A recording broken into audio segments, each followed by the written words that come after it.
மாண்புமிகு தமிழ்நாடு முதலமைச்சர் அவர்கள் இன்றைக்கு ஒரு வரலாற்று சிறப்புமிக்க இங்கே அறிவிப்பை வெளியிட்டிருக்கிறார்கள்.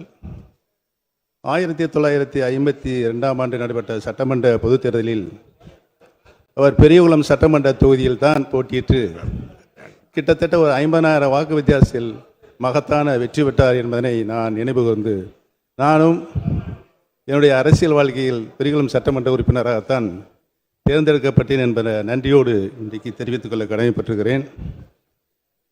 தேவரையா அவர்களுக்கு உசிலம்பட்டியில் மையப்பகுதியில் சிலை அமைக்கப்பட்டிருந்தது. தேவரையாவுக்கு உடன் பிறந்த சகோதரராக PK முக்கையா தேவர் அவர்கள் விளங்கி அனைத்து நிலைகளுக்கும் அவருக்கு ஆதரவு தந்தவர் திரு முக்கையா தேவர் ஐயா அவர்கள்.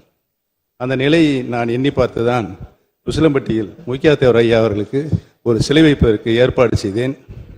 அதோடு மட்டுமல்லாமல் 3 கல்லூரிகளை, கலைக்கல்லூரிகளை மாண்புமிகு முன்னாள் முதலமைச்சர் கலைஞர் அவர்தான் சமுதாய மக்களுக்காக, பின்தங்கிய சமுதாய மக்களுக்காக ஏற்படுத்தி தந்தார் என்பதையும்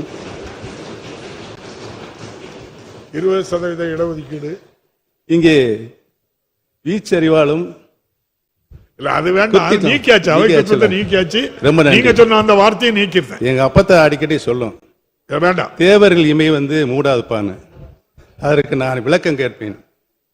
அப்பத்தாங்கிறது தந்தை வழிபாட்டியை தான் நாங்கள் அப்பத்தா என்று அழைப்போம்.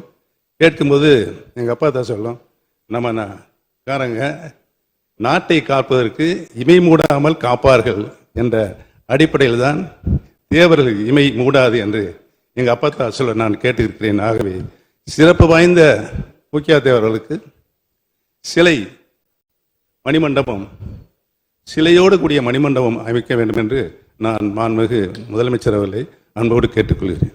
பாதகம் செய்பவரை கண்டால் நாம் பயம் கொள்ளலாகாது பாப்பா. மோதி மிதித்து விடு பாப்பா, அவர் முகத்தில் உமிழ்ந்து விடு பாப்பா. அனைத்து முக்கிய செய்திகளையும் எம் நாடு தொலைக்காட்சியின் டிஜிட்டல் தளத்திலும் உடனுக்குடன் தெரிந்து கொள்ளுங்கள்.